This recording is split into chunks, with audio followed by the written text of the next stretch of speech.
Once again, session of Hoodies the podcast. Test 1, 2. This is Hoodies. Let's do it, man. Live from the Still Sweet. Yo, coming at you, man. Yeah. Are we back? Are we back? Are we back? Are we back? Are we back? Are we back? Word. Peace, I'm the guard Rashidi, and I want to thank you for pulling up to another dope episode of Hoodies the podcast. Word. I'm happy to be back, man. I want to thank y'all once again, like I said, for pulling up. Thank you for being here. This ain't gonna be a long one, but before we get into this, man, hey, man, we're a snowstorm in already. This has never happened, at least not while I've been here in Virginia. So, but just like Virginia does, 1 minute it's here, next minute it's not. You know what I'm saying? But it was a serious one. I gotta give it to Virginia. She hit us, smacked us in the mouth real proper like. You know what I'm saying? But yeah, man, so today was a decent day weather-wise, but you know, I get the feeling it's gonna be a pretty cold winter. And again, I know folk in Chicago and Detroit and Milwaukee and New York and all these places, and then further up north in Rhode Island, I'm sure these places, they probably been cold. So they looking at this like, nigga, whatever. But another thing I want to get into before we get things started, I want to give a shout out to Terrence Bud Crawford, who just announced his retirement. Word. I actually thought he was going to stick around and have a few more fights since his victory against Canelo. And listen, rumor has it, you know, the socials, rumor has it that he was planning on fighting and asked for $100 million. And then that Turkey guy, whatever his name is, I'm assuming that's who it was, right? Said, all I got for you is $50 million. The next day he retired. So, hey, he knows his worth. What can I say? Especially after that fight with Canelo. At this point, he's the A side. You know what I'm saying? He should be able to, his asking price should be shit as much as he wants for the most part. So he decided to retire on his own terms. And let me see, hold on. Let's throw his record out there real quick.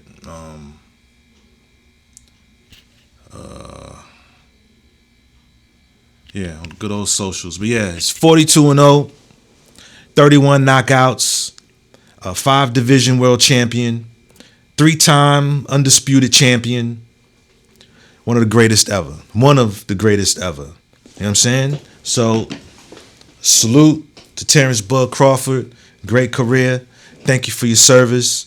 I get the feeling we'll see him in some exhibition fights. You know what I mean? I get the feeling, like Lil Bro was saying, I get the feeling that, you know, maybe somebody will call him out and he'll come back. You know, and it'll be, you know, for a decent amount, a hefty price. You know what I'm saying? So we'll see. But again, salute to Terrence Bud Crawford. Great career. It's good to see people go out on top and not stay too long. And he didn't. So salute to him once again.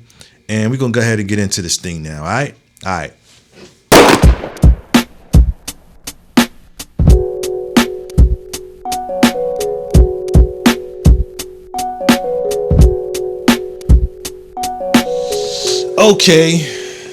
Okay. All right. So check it. This ain't gonna be a deep one, right? This is gonna be fun. And I ain't gonna be long. So check it. We're all familiar with the term dirtymackin.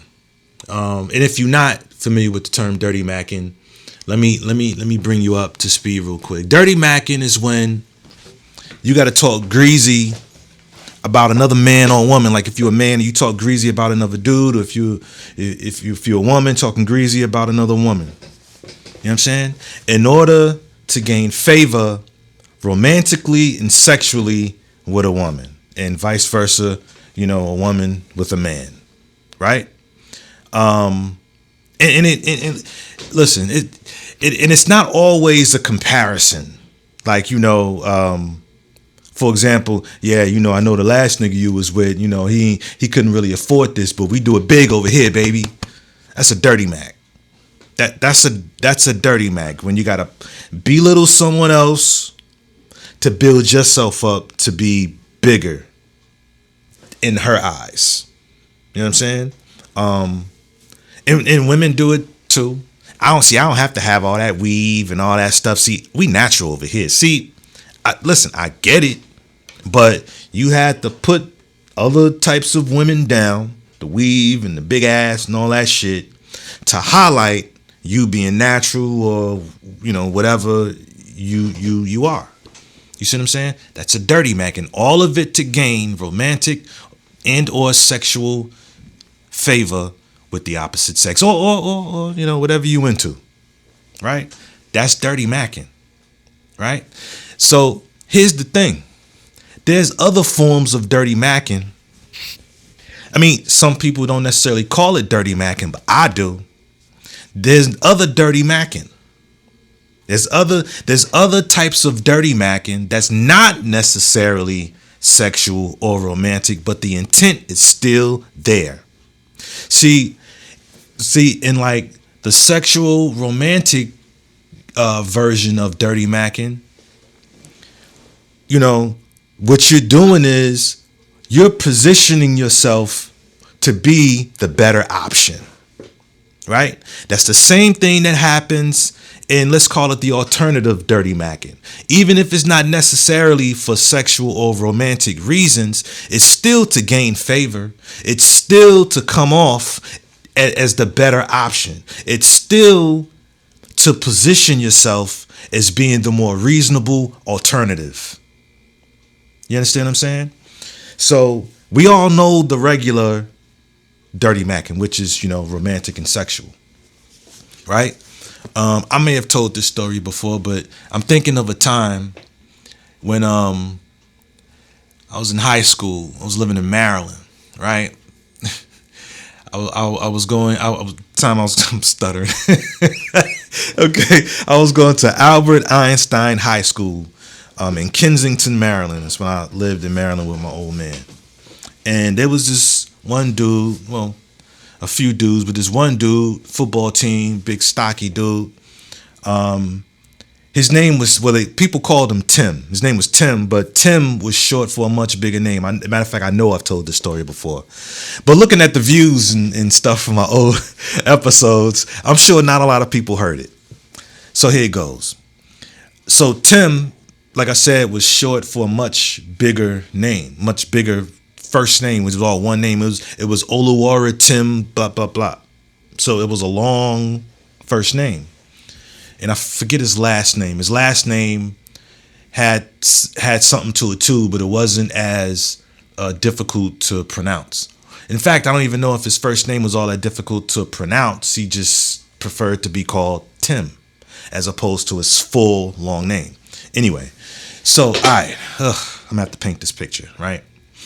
So one day, it's after school. There's myself, Tim, and all the other students and everything. Now, I had a high school girlfriend. Her name was Leslie. I'm gonna say the names this time, right? Say nothing greasy or anything like that. At least I don't take it to be that. But at this time, me and Leslie are like off. You know, young couples, we on and off. Me and Leslie was off. So me and Tim are talking, and we see a young lady. Right? Brown skin thing, natural hair, the whole nine. Had on some little glasses. So this is back in a time, and I don't know if everybody did this, but this was at a time where, you know, fellas would get their homies to go talk to a girl for them. You know what I'm saying?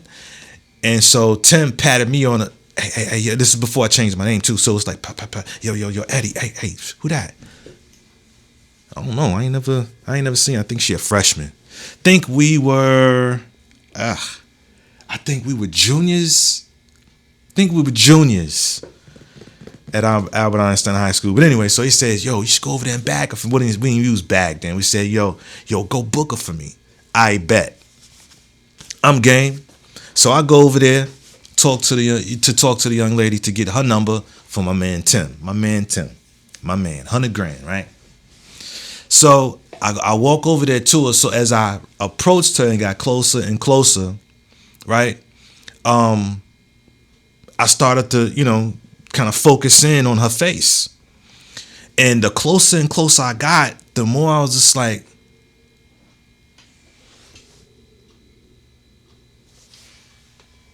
not literally staring at her like that, but that's almost what it felt like. Time kind of slowed down a little bit. Cause she was beautiful.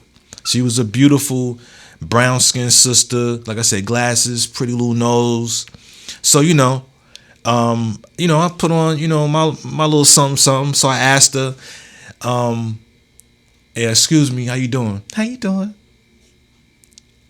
So I said, "I'm good." And I said, "You didn't tell me how you was doing." "Oh, sorry, I'm fine." So when it went down like that, I'm assuming she was a little nervous, maybe caught off guard. Who knows? Maybe she noticed me. Hey, but anyway, so I asked her for her name. So what's your name? Uloma. That was her name, Uloma. Right? Pretty name, unusual name. Never heard anything like it since. She asked me my name. I said, my name's Eddie. She told me my name was nice too, because I said, Uloma's a pretty name. It's nice. She told me my name was cool too, giving me signs that she's kind of feeling me. So I get her number. Now, mind you, this whole time I'm talking to her, I mentioned nothing about Tim. Nothing. I learned a valuable lesson there too. Because some years prior, I'm going down a rabbit hole. But fuck it, we there now. We there.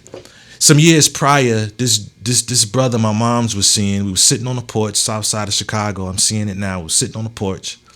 And there was a young lady on the block that I liked. Right? And I looked a few doors, and these were homes on this was 65th and Road, so a couple houses down. There's the young lady I like, and then my homie Daryl. No, not Daryl. Daryl's my homie too, but my homie Philip, because I met Daryl through Philip. Philip was really my man's. Philip was like the few doors down where the young lady I was rocking with, and he was down there just talking to her. And so the dude my mom's was seeing was like, hey, you shouldn't let that happen. Like, let him go down there and be talking to her like that, because you'd think he's down there talking good about you, but he's down there talking about himself. And now in that instance, I don't think that's what was going on. I never got that. Actually, nah. In hindsight, looking back, she liked him. It wasn't the other way around, because he used to tell me some of the things she would say when I wasn't around, or when I would go in the house to use the bathroom, come back on the stoop. But anyway. So fast forward back to Albert Einstein High School. Y'all still there? Fast forward back to Albert Einstein High School. I thought of Mr. Veely as his name, the guy my mom's was seeing at the time. So anyway, I get her number. I make a copy of Uloma's number. Write it down, piece of paper, give it to Tim. Bam. Told you I got you, man. Told you I got you. Yeah, I got you, all right. So I still got Uloma's number. Not sure if I called her that night or not. Knowing me, I probably did. But see, listen. Tim actually kind of made off, because as I talked more with Uloma, she was born here in the States, but her people were from Nigeria. So whenever I would call her, her father would answer. Hello? Yeah, I got to talk to you, Uloma. Who's this? This is Eddie. Eddie who? Can I talk to Uloma? Uloma's not here. And then I would know she was there. Or something like, she can't talk right now. And I know I just fucked up the accent, but it was just always resistance. So I probably talked to her on the phone probably a handful of times. Most of the times we talked, it was in school. You know what I'm saying?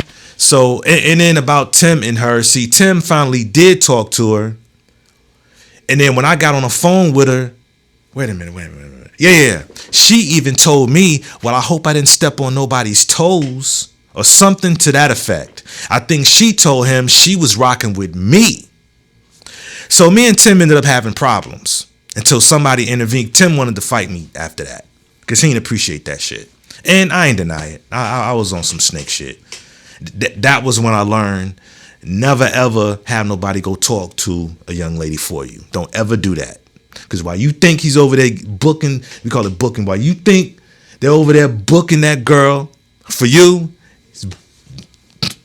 I fucked around and got booked. You did?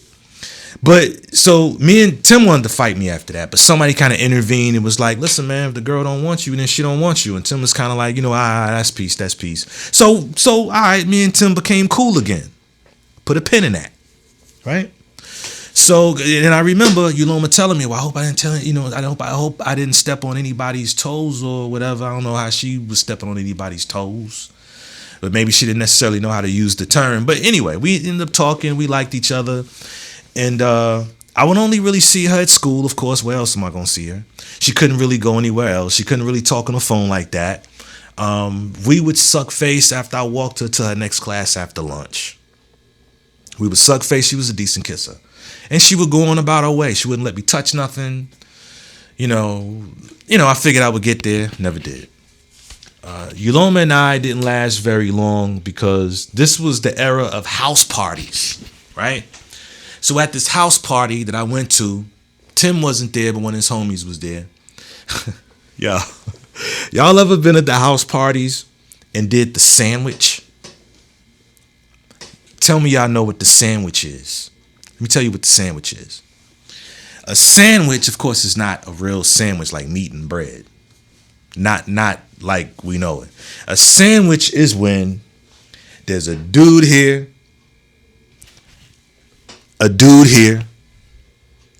and then the girl's here, right? So, and the girl could be facing either way. She could be facing that guy or this guy. In this instance, at this house party, I was in the back of her. No. How could I have been in the back for this to happen, right? No, I was in the front. There was myself. There was this young lady, red bone thing. And then another big dude who was another big stocky dude on the football team with Tim, one of Tim's, one of his mans. His name was Huntley, big dude, thick, big frame glasses. I had some big glasses then too, and they wasn't all that thin. So we chilling. So Huntley's on the back, I'm on the front. Now behind Huntley is a wall. So me and Redbone thing, forget her name, we're dancing, doing our thing, little ditty bop, we're dancing. And I don't know if a slow song or something came on. I just know she and I, we started kissing. We was sucking face like crazy. Of course, I was turned on. This is a house party. We young, She was a thick chick, but she was what's the word when she was a looker. She was pretty. She was a pretty thing. Sandy brown hair, all that. And so we started sucking face. Now Huntley's in the back. Now as I'm, getting into the kissing or whatever, I'm grinding against her. I'm grinding. So that's pushing her into Huntley and Huntley into the wall.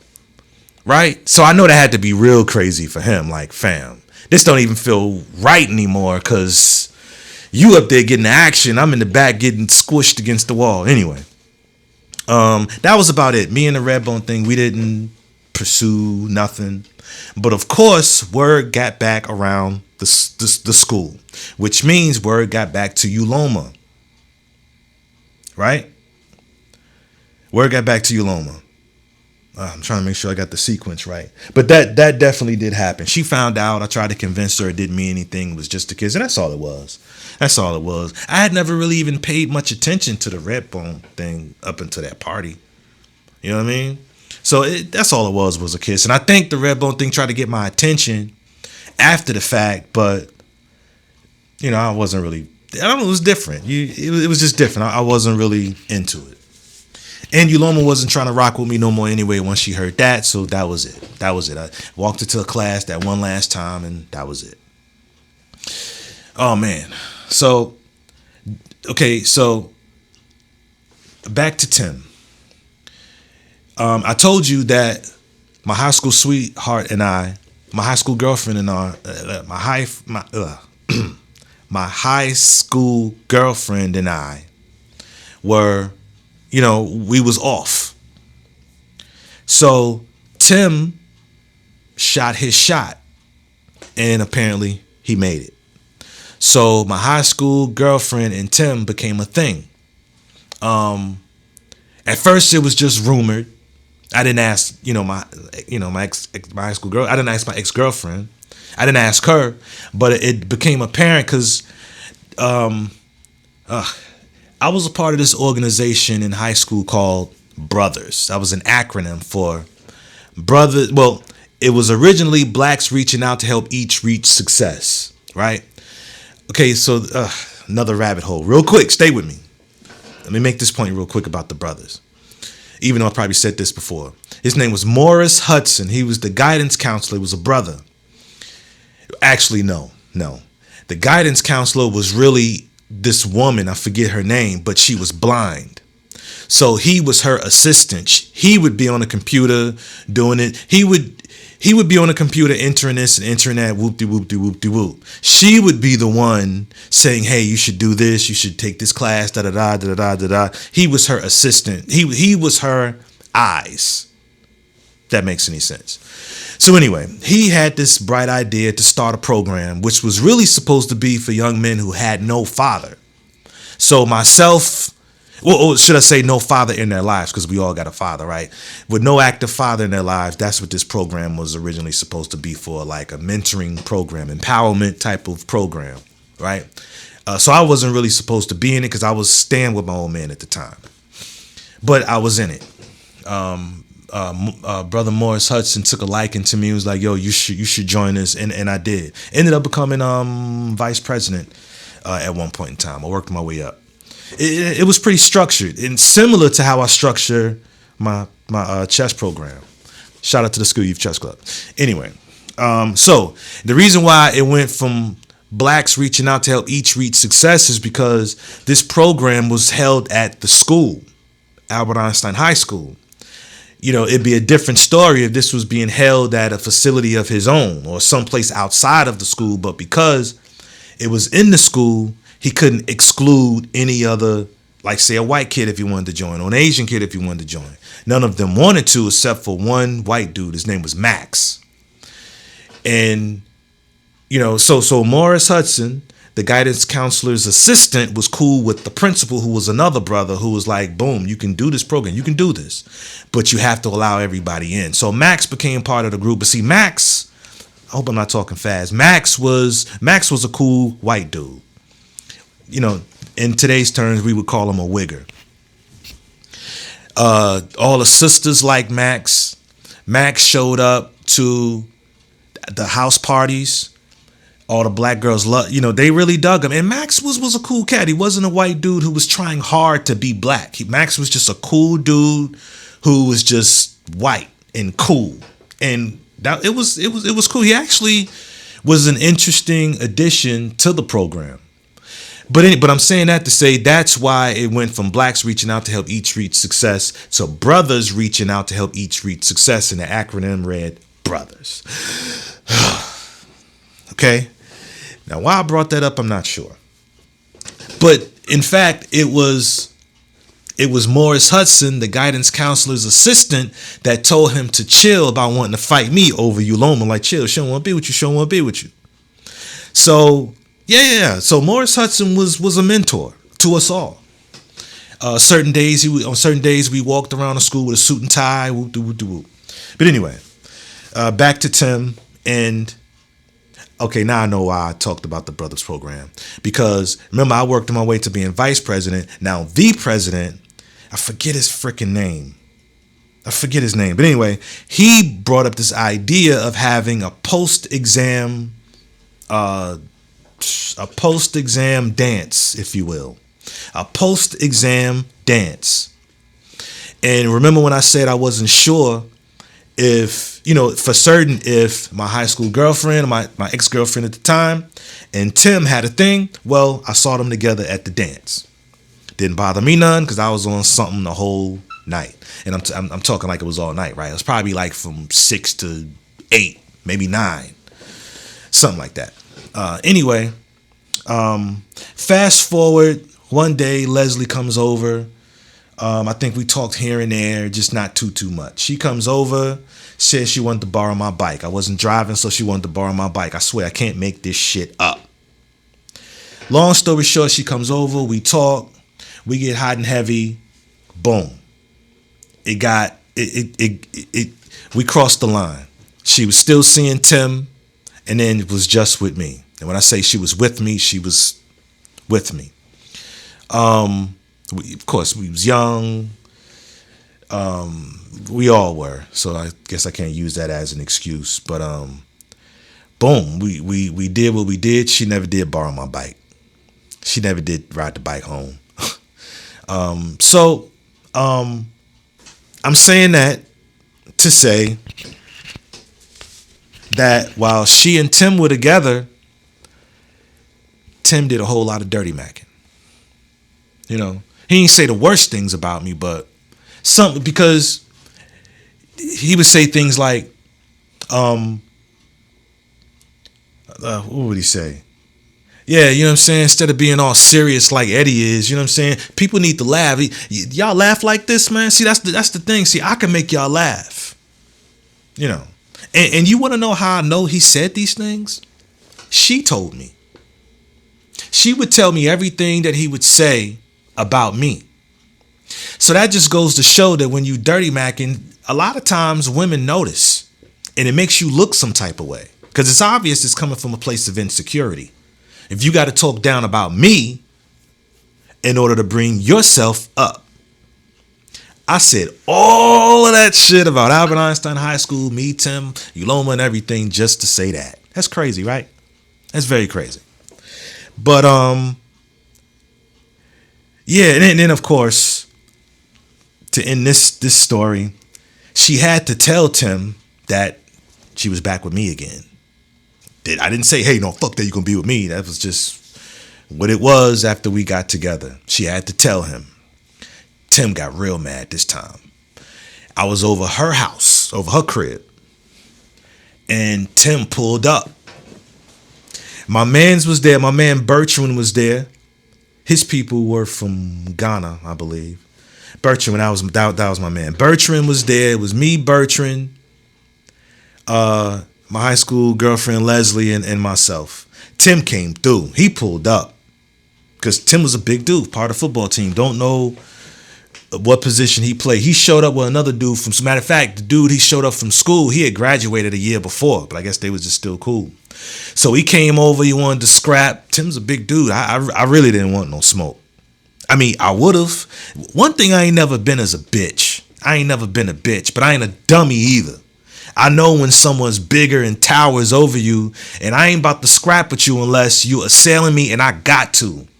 So if my man Bert can talk this thing off, then that seems like the smart thing to do. At least that's what I was thinking at the time.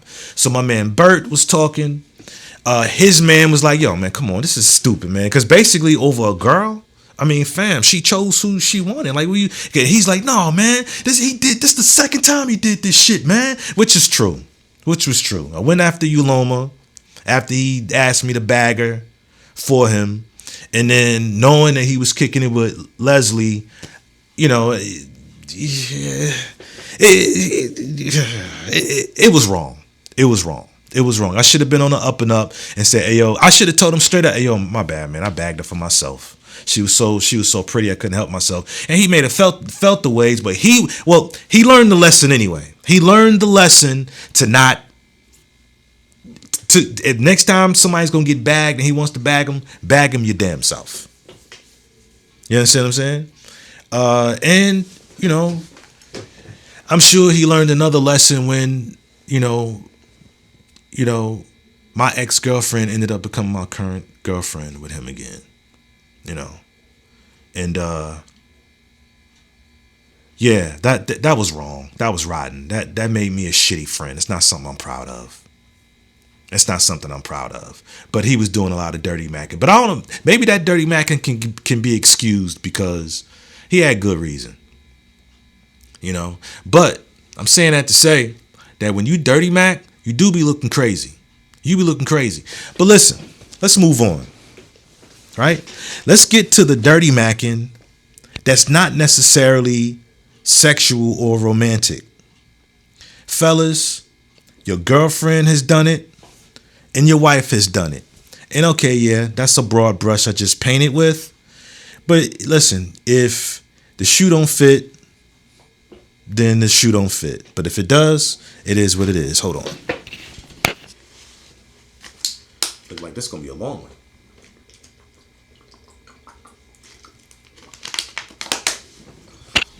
This was supposed to be short. I'm up here babbling. All right, so yeah, your girlfriend's done it, your wife's done it. You know what I'm saying? Your friends with benefits may have done it. Okay, right? So, true or false? You've heard this. You have heard this. Well, I kind of already said it. Now, I know you used to dealing with loudmouth bitches that don't listen and do all that, but no, over here, we different over here, baby.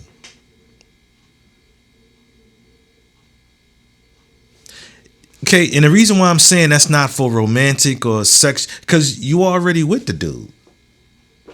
And if you're a dude saying that about another dude, or listen, that anytime you make reference to your significant other's past relationships, as far as I'm concerned, that's a dirty Mac. That's a dirty Mac. And matter of fact, it may be some other stuff too, because, and I can hear y'all now. Well, shit, I'm only speaking the facts. I'm just speaking the truth. I'm just speaking. Well, clock that T. Right? And sure, those so-called facts though, those facts, you wouldn't know anything about said facts unless that man told you. And same thing for you fellas. You wouldn't know nothing about her ex or past exes had she not told you a few things about them. And now in your dirty mackin, well, I know, you probably used to niggas being all violent and shit, but nah, I respect women, so I don't get down like that. I ain't. First of all, just say you a good dude. Just say you a good woman. Just say I'm a different woman. Or without making mention of the past, I guess you can call them past bad, call them lessons. You know what I'm saying? Because if you ain't learned nothing from them, well, they're not lessons if you didn't learn from them. But why, matter of fact, why say anything at all? Remember I told y'all some podcasts back that you don't really have to beat people over the head about who you are and what you about and what you supposed to be and all this other shit. People will notice. You don't even have to do that. People will notice it already. You ain't got to tell people that you're a natural sister who don't do this, that, and the third. Motherfuckers gonna see it. If you are not toxic, if you are not this, that, and the third, a man will see that. Brothers, if you a good dude, if you're a good brother, protective, you know what I'm saying? Keep all the women in your vicinity safe. You ain't got to tell nobody that. You don't have to say, yeah, see, them other niggas be bullshitting around, but see me, I protect mine. You don't have to do that. It's going to show. Just leave people to their own devices and they will show you who they are. Don't tell your man, ladies, to be affectionate. Just fall back and see if he'll do it. See if he'll come and kiss on you, touch on you, make you feel good. Send him some pictures. Just see what he says. See if he compliments you and say, ooh, baby, goddamn, ooh, you looking good. Fellas, same thing. You ain't got to tell, hey, I wish you would do me. You don't tell her to, she will come and put that mouth on you if that's who she is my point. Right? And then there's another form of dirty mackin. Not necessarily for romance or sex. But it is, however, to position yourself as the reasonable alternative. Mothers do it to their daughters. Fathers do it to their sons. So-called friends do it to each other, and I guess they ain't friends. Siblings do it to each other. People, period, do it. I think I'd go as far as saying that type shit is done in the workplace. You understand what I'm saying? If you are a father who happens to be talking, say, because I say fathers do to their sons. If you happen to be talking, say, to someone close to your son, let's say his significant other maybe, right?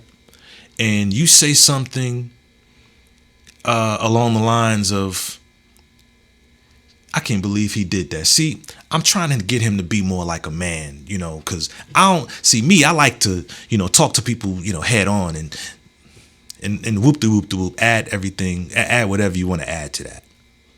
Now, y'all might not think that's much, but to me, that's a dirty Mac. That's a dirty Mac. You've positioned yourself to be the better alternative. The reasonable alternative. Your son, who's still got room to grow, right? Your son, who's a grown-ass man, got his own situation with his own woman. Now you telling her that he need to do better and that you are the more reasonable option. Now, some of y'all may disagree with that, but to me, that is a dirty Mac. That is a dirty Mac. If you're out of town and a father says to his son's woman or whatever, wife, girlfriend, wife, whatever, his woman, how does that make you feel when he's out of town without you? How does that make you feel? Are you sure he's got his shit together? I can give you a whole bunch of examples because dirty mackin don't always come in like this comparison mode. But it's to put doubt in the head of the person that you're talking to. Like I said, to come off as the more reasonable alternative. And did you know that also comes from insecurity? There are parents who live vicariously through their adults. Well, not necessarily have to be adults. A lot of moms live vicariously through their daughters. A lot of fathers live vicariously through their sons. Oh yeah, mothers dirty Mac on their daughters. Now, that's something I haven't seen personally, but I know some folk who's gone through it. Not necessarily. I've known some men who were involved with a woman whose mom dirty Mac'd to him about their daughter. Yeah, I don't know why she doing all that. See, me, I don't have to do none of that shit, baby. And listen, fill in the blanks and say whatever it is you want to say. But when you put that, when there's a put down, and then after that put down, they exalt themselves, that to me is a dirty Mac. Now, what should these people do in these situations? I'll tell you what they should do. Shut the fuck up. Shut your ass up. If you are not insecure about who you are, dad, mom, and like I said, siblings do it, co-workers, but all the broad brush, all you motherfuckers. If you are not insecure, then why do you have to downgrade someone else so that you look like the more reasonable alternative? Why do you have to do that? How come you being you ain't enough? If you were the better man and you handle things more like a man, handle things more like a man. Listen, the person whom you're helping or talking to or sharing time and space with will see that. They will see that for themselves. The fact that you have to go out of your way to convince someone that you're this and that tells me, you need to be validated. That's what's behind all the dirty macking. I don't have it together, so let me go ahead and put doubt in the minds of the motherfuckers who do. Ooh, it's realting this. Word. Yo, son, this is long. This is long. But real quick. I want to elaborate. I want to bring this home real quick because I said I was gonna start doing all my episodes to be a little shorter. But yeah, even with even when the dirty mackin isn't necessarily romantic or sexual, the intent is still there. That's a real thing. That is real. If you know, you know. Listen, I'm a barber. I sit right here in this very, well, I don't sit, but my clients sit right here in this very chair. And I do some cutting. I'm doing my thing. Whoop-de-whoop-de-whoop. Use these clippers.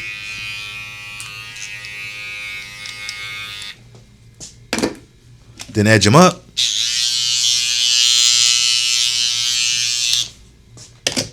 Use my other edges under the neck because it's not as sharp. That whole time we be talking. You know what I'm saying? Use an electric shaver because, you know, they can't take the razor. Might give them razor bumps. So boop, boop, boop. They be talking. And do you know how many people?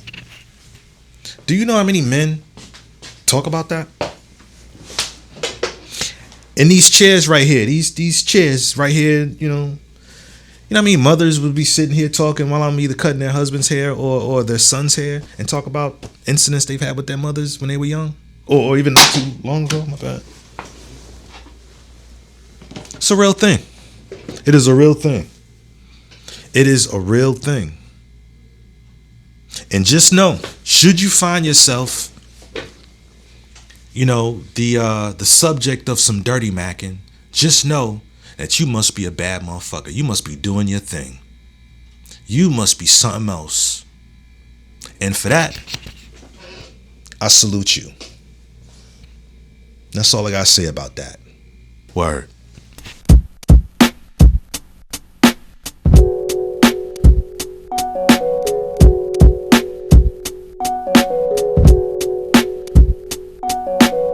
So yeah, man, sheesh, this went way longer than I expected to.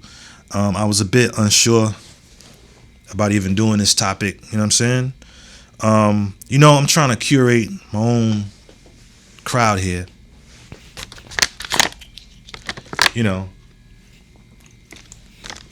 So I'm talking about it all.